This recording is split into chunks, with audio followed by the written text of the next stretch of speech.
नमस्कार।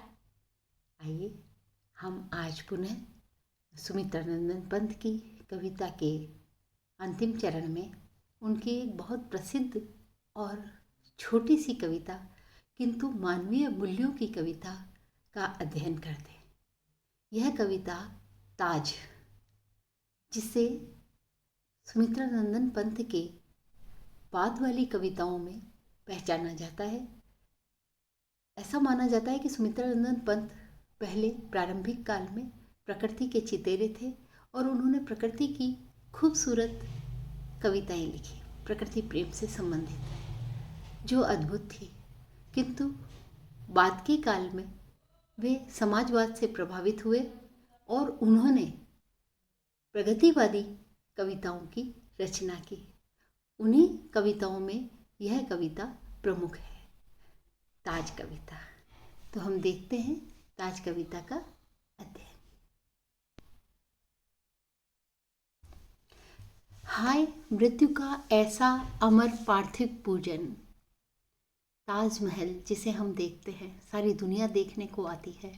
यह 8वां आश्चर्य माना जाता है।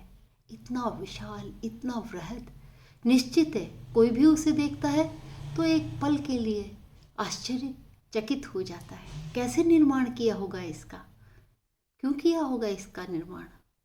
और इसका कारण जो हम सभी जानते हैं कि इस शहंशाह ने अपनी पत्नी के याद में इसका निर्माण करवाया। तो कवि जो हमारी परंपरा है, जो हमारे शाश्वत मूल्य है, उसी के आधार पर कह रहे हैं कि हाय, विषाद से कह रहे हैं कि मृत्यु की याद में, जिसकी मृत्यु हो गई उसकी याद में इसे अमर करने के लिए अपार्थिव पूजन। इस प्रकार का पूजन जब विषण्ण निर्जीव पड़ा हो जग जीवन, मृत्यु के लिए तो हम पूजन कर रहे हैं, और जहाँ पर जीवन है वो निर्जीव पड़ा हो, क्योंकि जीवित लोगों के अंदर तो जीवन के कोई चिन्ह ही शेष नहीं दिखाई दे रहे हैं।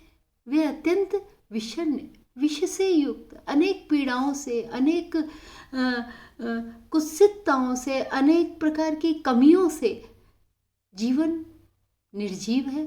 और दूसरी ओर हम जिनकी मृत्यु हो गई उन्हें अमर करने के लिए इस प्रकार से पूजन करके उन्हें यादगार बना रहे हैं।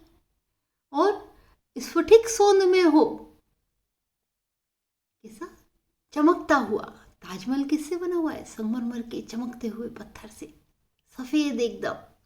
तो स्फटिक सोंद में हो श्रृंगार मरण का शोभन। हम मृत्यु की तो शोभा बढ़ाने के लिए उसका श्रृंगार कर रहे हैं, और दूसरी ओर नग्न क्षुधातुर वासविहीन जो जीवित लोग हैं वे कैसे हैं? उनके पास वस्त्र भी नहीं है, भूख से व्याकुल है और रहने को जगह नहीं है, ऐसे लोग हैं। और दूसरी ओर हम मृत्यु जिनकी हो चुकी है उनके लिए इतना विशाल महल बनाकर रखे हुए। ताजमहल आत्मा का अपमान निश्चित रूप से ही है, आत्मा का अपमान है, और प्रेत और छाया से प्रेम है। जो है ही नहीं उससे तो हम प्रेम कर रहे हैं, और जो जीवित है, जिनके अंदर आत्मा का निवास है, उसका हम अपमान कर रहे हैं। प्रेम याचना यही करे हम मरण को वरण। क्या प्रेम की यही अर्चना है कि हम मृत्यु का वरण करें? क्या प्रेम यही सिखाता है कि जो है ही नहीं उसे हम याद करके इस प्रकार से उसको स्वीकार करें? स्थापित कर कंकाल भरे जीवन का प्रांगण। कंकालों को स्थापित करें और इस संसार को, जीवन जो देख रहा है उसके प्रांगण को हम कंकालों से स्थापित कर दें, और शव को हम रूप दें, रंग दें, आदर दें, मानव का जो है नहीं।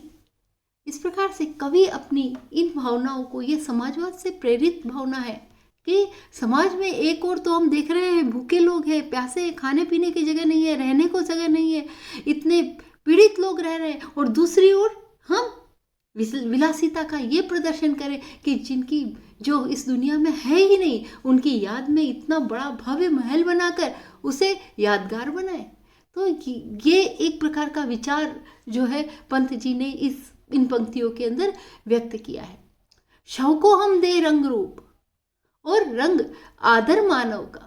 क्या ये आदर है? जीवित जो मनुष्य है उनका आदर है कि हम शव को रंग और रूप दें? मानव को हम कुत्सित चित्र बना दें शव का? शव को तो हम सजा रहे हैं और मनुष्य को हम शव का रूप दे रहे हैं। जो जीवित है वो तो मृत्यु के समान दिखाई दे रहे हैं, जो जिनकी मृत्यु हो गई है उन्हें हम सजा सजा के श्रृंगार करके आदर दे रहे हैं।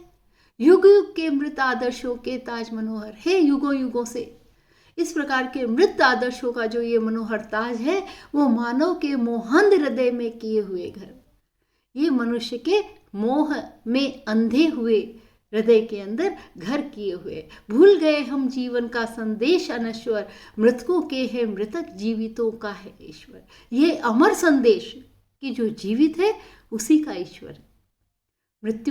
मृतकों के है मृतक, जिनकी मृत्यु हो गई है उनके तो अब मृतक ही उनके साथी है। जीवित जो है उनका केवल ईश्वर है।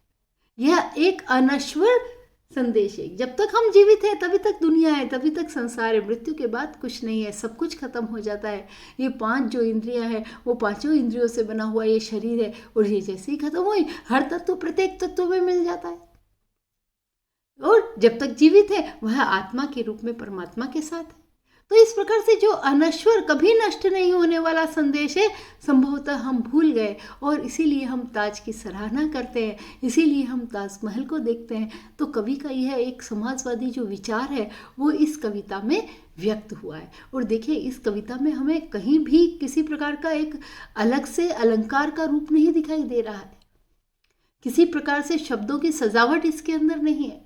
सीधे सरल भाषा में कवि ने जीवित और मृत्यु के उस एक विचार को, जिसे हम ताजमहल की शोभा के रूप में सभी के हृदय में देखते हैं, वो 8वां आश्चर्य है, विश्व के लोग उसे देखने आते हैं, लेकिन कवि अपने विचार से ये कह रहा है कि यह उचित नहीं है, क्योंकि हम जो जीवित है उन्हें मृत बना रहे हैं और जो मृतक है उनको हम इस प्रकार का आदर दें, ये उचित नहीं है। तो कवि ने इस कविता में, ताज कविता के माध्यम से इस विचार को व्यक्त किया है।